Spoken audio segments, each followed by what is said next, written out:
Welcome back. मैं हूं राकेश कुमार वर्मा और आप देख रहे हैं आपका अपना YouTube चैनल बच्चा पार्टी बेसिक। बच्चों, आज हम आपके नवोदय से और राष्ट्रीय आय योग्यता आधारित परीक्षा से जो आपके गणित के न्यूमेरिकल क्वेश्चन हैं उनको सॉल्व कर रहे हैं। पिछली कक्षा में आप लोगों ने 24 से 25 क्वेश्चन तक सॉल्व किया था। आज हम उसके आगे बढ़ाते हैं। ठीक है, आप लोग बहुत ध्यानपूर्वक, बहुत धैर्य से इन प्रश्नों को देखिए, पढ़िए, समझिए और इसको अपने होमवर्क में भी आप लोग इंक्लूड करिएगा। ठीक है, तो आइए देर न करते हुए आगे बढ़ते हैं।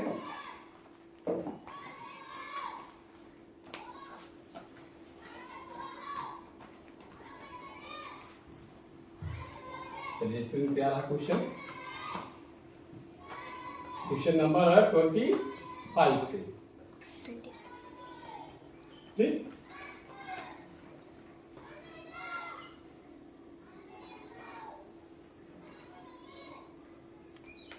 कितने क्वेश्चन हुए थे कल? 26 है। ठीक है बच्चों, देखिए स्क्रीन आपके सामने आ गई है। ठीक, अब शुरू करते हैं एकदम फटाफट। रेडी है सब लोग? Yes sir. एकदम एनर्जी से भरपूर? Yes sir. चलिए ठीक है, पूरी फुल एनर्जी के साथ हमारा बच्चा पार्टी। क्वेश्चन नंबर 26 देखिए, मैं पढ़ रहा हूँ, स्क्रीन पे दिख रहा सबको बराबर? Yes sir. ठीक है, 23 के कितने गुणनखंड हैं? 23 के कितने गुणनखंड हैं? हमने आपको बताया था 1 से लेकर के 100 तक के बीच में जो अभाज्य संख्या है ये 25 है। ठीक है, उस 25 में 23 भी एक अभाज्य संख्या है।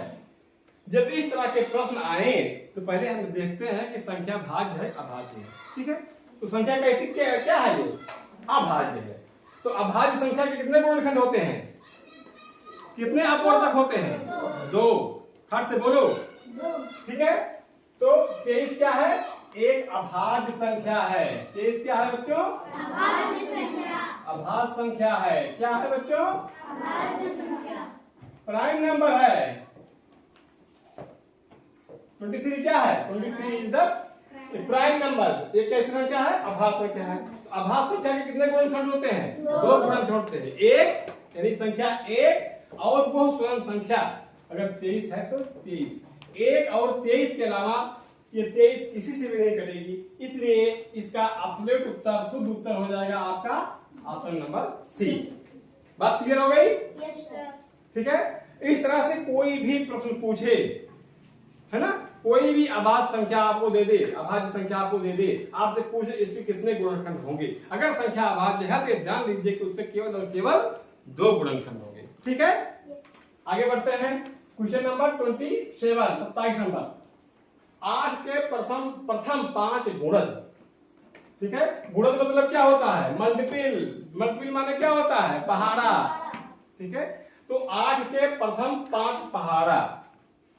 ठीक है, क्या हो जाएगा? 8 का 8, 8 दूनी 16, 8 त्रिक 24, 8 चौक 32, 8 पंचे 40, 5 हो गया ना? ठीक है, अब देखिए कहाँ है ये? 8 का 8 दूनी 16, 8 त्रिक 24, 8 चौक 32, ये गलत हो गया। 8 का देखो, अब यहाँ 16 शुरू हो गया ना, इसका मतलब प्रथम नहीं है ये। देखिए यहाँ 8 8 दूनी 16, 8 त्रिक 24, 8 चौक 32 होना चाहिए ना क्रम से। देखिए ये क्रम टूट गया, इसका मतलब ये उत्तर 16। देखो 8 का 8 दूनी 16, ये प्रथम कह रहा है, तो ये 8 16 से हो गया, इसका मतलब ये भी आपका। ये देखो 8 का 8 दूनी 16, 8 त्रिक 24, 8 चौक 32, 8 पंचे 40 मिल गया। तो क्वेश्चन नंबर 27 का ऑप्शन नंबर डी लगा। एकदम क्लियर? Yes sir. आगे बढ़े। Yes sir. 28 1 और 17 का उभयनिष्ठ गुणनखंड है। कौन बच्चा बताएगा? 1 और 17 का उभयनिष्ठ गुणनखंड। तो आंसर तुम बताओ। 1 और 17 का उभयनिष्ठ गुणनखंड, कॉमन फैक्टर। 1 और 17 का कॉमन फैक्टर कितना होगा? 1। क्यों? क्योंकि एक सबसे कटता है, एक एक सबको सबको काट देगा। क्यों होगा ये? क्योंकि 17 अभाज्य संख्या। 17 क्या है? अभाज्य है। ठीक है, ये यूं कह लीजिए कि 1 और 17 ये को प्राइम है। कैसी बच्चों? को प्राइम मतलब होता है सहअभाज्य। सहअभाज्य का मतलब होता है कि उनका कोई कॉमन अपवर्तक ना हो, कोई कॉमन कटर ना हो। बात समझ रहे हो ना? तो 1 और 17 ये क्या है? को प्राइम है, और को प्राइम का उभयनिष्ठ गुणनखंड हमेशा 1 होता है।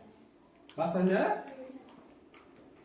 को प्राइम का उभयनिष्ठ गुणनखंड 1 होता है, और यह भी जानिए आप कि को प्राइम नंबर्स का HCF भी हमेशा 1 होता है। बात समझ रहे हो ना? ये HCF भी हमेशा को प्राइम का 1 होता है। आगे बढ़े, क्वेश्चन नंबर 29 है 12 और 18 में उभयनिष्ठ गुणनखंड हैं। ठीक है बच्चों, 12 और 18 के उभयनिष्ठ गुणनखंड। चलिए क्वेश्चन नंबर 29, 12 और 18 के उभयनिष्ठ गुणनखंड। ठीक है, तो 12 के गुणनखंड निकाल लेते हैं हम। x कटेगा, 2 से कटेगा, 3 से कटेगा, 4 से कटेगा, 5 से नहीं कटेगा, 6 से कटेगा, और सीधे 12 से कटेगा। 18 के देखिए, x कटेगा, 2 से कटेगा, 3 से कटेगा, 4 से नहीं कटेगा, 5 से नहीं कटेगा, 6 से कटेगा, और 9 से कटेगा, और सीधे 18 से कटेगा। तो हमने बच्चों 12 के गुणनखंड निकाले, 12 के अपवर्तक इसमें, 12 के अपवर्तक इसमें। ठीक है, अब इसमें क्या निकालना है? 12 और 18 में उभयनिष्ठ जो दोनों में हों। देखिए, 1 मैच किया, 2 मैच किया, 3 मैच किया, मिल गया 3 ना, 4 मिला नहीं, 6 मिला, और फिर आगे नहीं मिला। मिल रहा है कोई? तो उभयनिष्ठ गुणनखंड कितने हो गए आपके? 1 2 3 6। तो देखो कौन सा ऑप्शन आ रहा है इसमें? 1 2 3 6। तो ऑप्शन नंबर सी इसका राइट। बहुत कठिन है, एकदम हलवा क्वेश्चन है। ठीक है, आगे बढ़े, क्वेश्चन नंबर 30। देखिए बच्चों, प्रश्न को ध्यान पूर्वक समझिए। ठीक है, कोई दिक्कत आए तुरंत क्वेश्चन करिए। 6वां नंबर, 30 नंबर है, 6 और 36 का सबसे बड़ा उभयनिष्ठ गुणनखंड। 6 और 36 का सबसे बड़ा उभयनिष्ठ गुणनखंड। सबसे बड़ा उभयनिष्ठ गुणनखंड। ठीक है, गुणनखंड माने अपवर्तक। सबसे बड़ा उभयनिष्ठ अपवर्तक HCF, हायर कॉमन फैक्टर, महत्तम समापवर्तक। वही पूछ रहा है। सबसे बड़ा माने हाईएस्ट, उभयनिष्ठ माने कॉमन। ध्यान दीजिए, यही पूछ रहा है। H माने हाईएस्ट, उभयनिष्ठ देखो, सबसे बड़ा माने H, उभयनिष्ठ माने C, अब गुणनखंड माने फैक्टर। बात समझ रहे हो ना? क्या पूछ रहा है? HCF, चाहे कहे मासा महत्तम समापवर्तक निकालिए, और चाहे उस प्रश्न को घुमा के कह रहा है। ठीक है, अपनी बेसिक भाषा में कह रहा है। ठीक है, कि 6 और 36 का सबसे बड़ा तो हो गया हमारा महत्तम, है ना बच्चों? सबसे बड़ा मतलब क्या होता है? महत्तम। और उभयनिष्ठ गुणनखंड का मतलब होता है समापवर्तक, समान अपवर्तक, समापवर्तक। तो मासा निकालना है किसका? 6 और 36 का। किसका मासा निकालना बच्चों? 6 और 36 का। 6 और 36 का मासा निकालना है। तो मासा के लिए हम बताए थे भाग विधि से, ठीक है, कि बड़ी संख्या को दो संख्या है, बड़ी संख्या को छोटी संख्या से भाग करते हैं। ठीक, 36। ये देखो टपक गया कि नहीं टपक गया? टपक गया। तो जो अंतिम कटर होगा पहली बार में काट दिया, यानी 6 और 36 का जो मासा हो जाएगा वो कितना होगा? 6। ठीक है बच्चों, 6 ऐसी संख्या मिलेगी जो 6 को भी काटेगी और 36 को भी काटेगी। 6 से बड़ी संख्या नहीं मिलेगी। 36 को भले काट देगी, 6 को काटने वाली नहीं मिलेगी, है ना, क्योंकि वो संख्या 6 से बड़ी हो जाएगी। अब देखिए 6 और 36 का कितना उत्तर है आपका? Option number B. ठीक है बच्चों, आगे बढ़े। चलिए क्वेश्चन नंबर 31 डिस्प्ले पे आपके आ गया, बहुत मस्त क्वेश्चन है।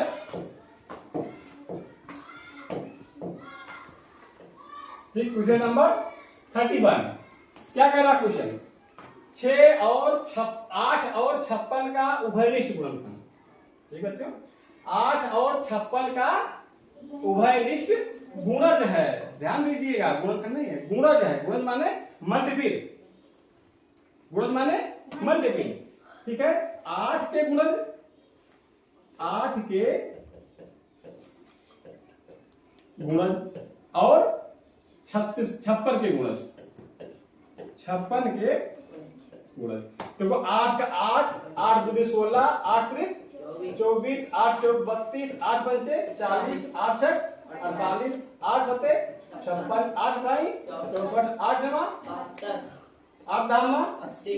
ऐसे लिखते चले जाएंगे हम। अब 56 का शुरू करते हैं। 56 करने 56, ये देखो पहले दाग मिल गया है, तो 56 उभयनिष्ठ नहीं मिल गया। अब आगे बढ़ेंगे, 56 का दूना जो होगा 112, इसमें 112 आएगा तब मिलेगा, और इसमें 112 आएगा तब मिलेगा। तो 8 और 56 के प्रथम उभयनिष्ठ गुणज है वो 56 है, दूसरा उभयनिष्ठ गुणज 56 का दूना हो जाएगा, तीसरा उभयनिष्ठ गुणज 56 का 3 गुना हो जाएगा। बात समझे? ये क्या पूछ रहा है, 8 और 56 का उभयनिष्ठ गुणज। ठीक है, तो कितना हो जाएगा 56। ठीक है, जो 8 करने 8, 8 होते 56, 56 करने 56 कर जाएगा। ठीक है, और जब 112 आएगा तो 8 करने 8, 8 3 का 8 चौक 32। समझिए इसी को, 112 भी हो सकता है, ये गलत नहीं, 112 भी हो सकता है। 8 और 56 का उभयनिष्ठ गुणज,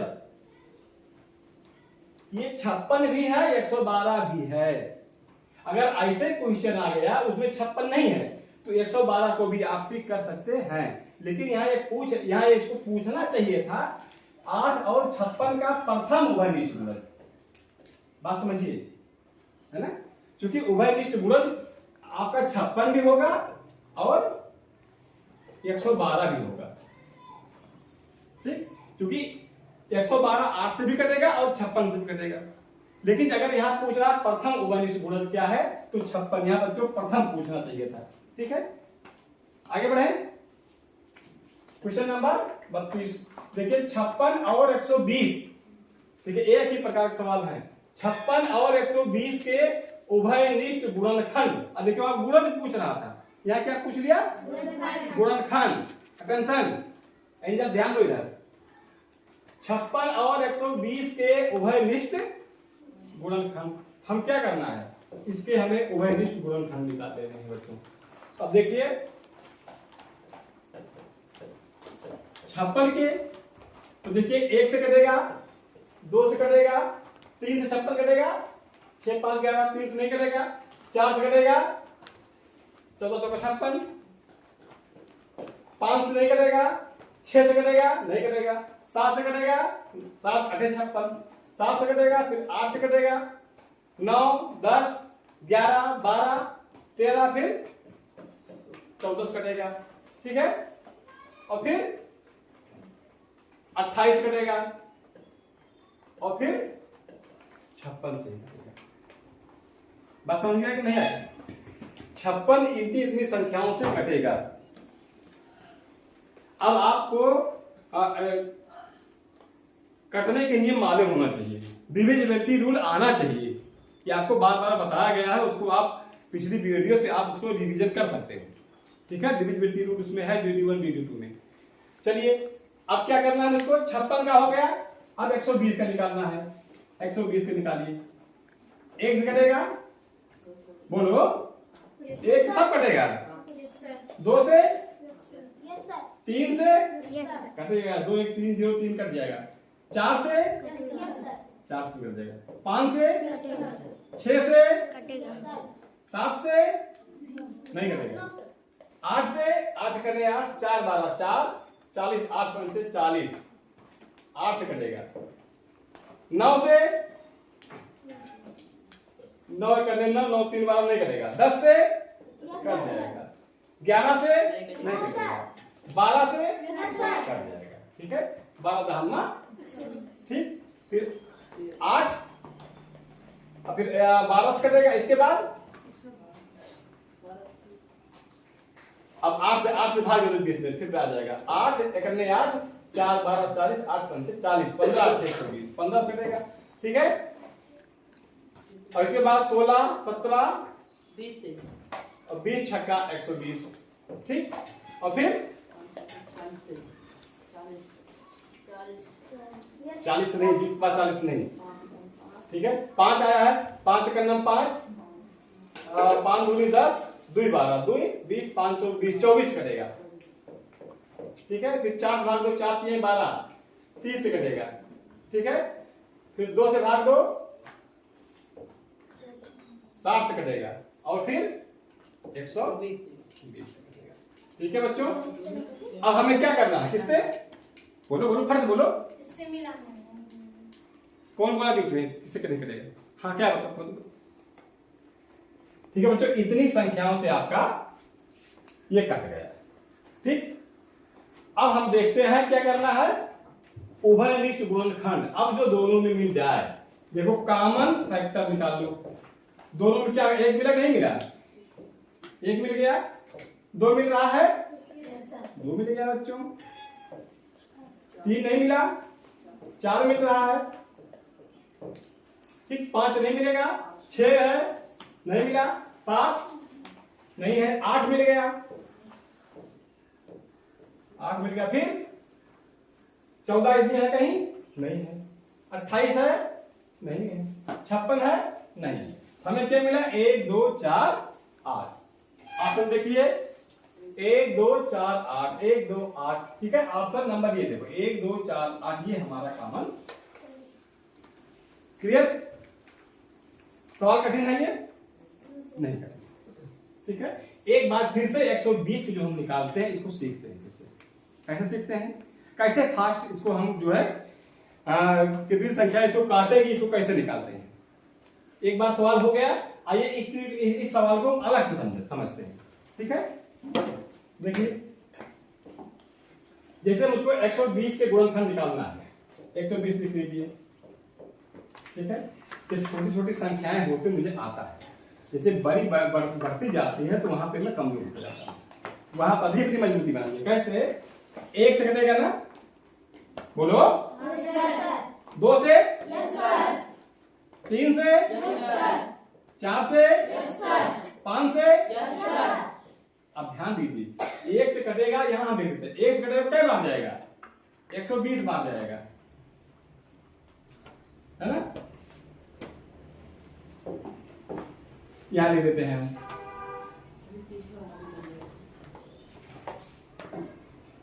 एक 120 बार जाएगा। अब यहां ध्यान दीजिए, तभी आसानी से कट जाएगा। 2 से कटेगा ना, जब 2 से काटेंगे कितनी बार जाएगा? 7 बार जाएगा। यानी कि देखिए, इधर भी मिलता जा रहा है और इधर भी मिलता जा रहा है ना। बाद में मिस्टेक के 7 से कटेगा, नहीं सोचना नहीं है। अब 3 से कट जाएगा ना, लेकिन 3 से काटेंगे कितनी बार जाएगा? 3 4 बार, 40 बार जाएगा। और जब 4 से काटेंगे, 4 3 12, 30 बार जाएगा। जब 5 से काटेंगे तो 5 दूनाई 10, 2 12 20, 5 चौको 20। बात समझा गया? 6 से काटेंगे ना, 6 से कटेगा, 6 दूनाई 12, तो क्या हो जाएगा यहाँ पे? यहाँ 20 हो जाएगा। समझिए कैसे निकलता है, ठीक। 7 से कटेगा, नहीं कटेगा। 8 से कटेगा, 8 देखिए, 8 से कितनी बार मिल जाएगा इसका? देखो, 8 का नाम 8, 4 12 4 40, 8 पंचे 40, 15 हो गया ना। इसके बाद 9 से कटेगा, नहीं। 10 से कटेगा, यस। क्या बात जाएगा? 10 बरहिम। बात समझ आ गया? अब देखो, 10 11 से नहीं कटेगा ना। अब आपको मिल गया, क्या मिल गया? 1 2 1 से कटेगा, 2 से कटेगा, 3 से कटेगा, 4 से, 5 से, 6 से, 8 से, 10 से, 12 से, 15 से, 20 से, 24 से, 30 से, 40 से, 60 से, 120 से। कोई दिक्कत आई है? अब यार क्या करते, अगर ऐसे ना लिखे होते तो बाद में तुमको अनजाना पड़ता, पहाड़ा पढ़ना पड़ता, गुणा करना पड़ता, भाग देना पड़ता, है ना। इस तरह से करोगे, फट से इसके गुणनखंड आपके आ जाएंगे। बात समझ में आ गई नहीं आ गई? अब देखो आपको पहले क्या था 56, इसको भी और वैसे कर लेते हैं, 1 से कटेगा ना, बोलो 1 कटेगा और 1 5 56 में कितने बार जाएगा? 56 बार जाएगा।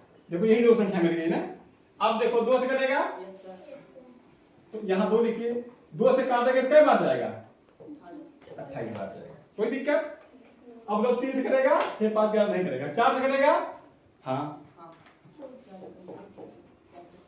ये कटेगा 4 से, तो यहाँ हो जाएगा 14 चौका 56। 5 से कटेगा नहीं, 6 से कटेगा नहीं, 7 से कटेगा यस 7, तो 7 8, आप बताओ बच्चों मिल नहीं मिल गया? देखो 1 से कटेगा, 2 से कटेगा, 4 से कटेगा, 7 से कटेगा, 8 से कटेगा, 14 से कटेगा, 28 कटेगा, 56 कटेगा। कोई दिक्कत? बात समझ में आ गई? अब इसका कॉमन कटर निकालना है तो क्या मिला? 1 2 4 8। देखो 1 मिला, ओके, 2 मिला, 4 मिला, फिर साथ में 8 मिला, ठीक। इसके बाद 14 आया, नहीं मिला, नहीं मिले कोई, तो 1 2 4 8। ये सवाल थोड़ा सा आपके लिए कॉम्प्लिकेटेड था, इसको आप बार बार अभ्यास करेंगे। बड़ी बड़ी संख्याओं के इस तरह से आपको गुणनखंड निकालना होगा, आप निकालने का अभ्यास करेंगे तो बहुत आसानी से आ जाएगा। ठीक है, ये बात एकदम दिमाग में बैठ गई। आगे बढ़े अब, चलिए क्वेश्चन नंबर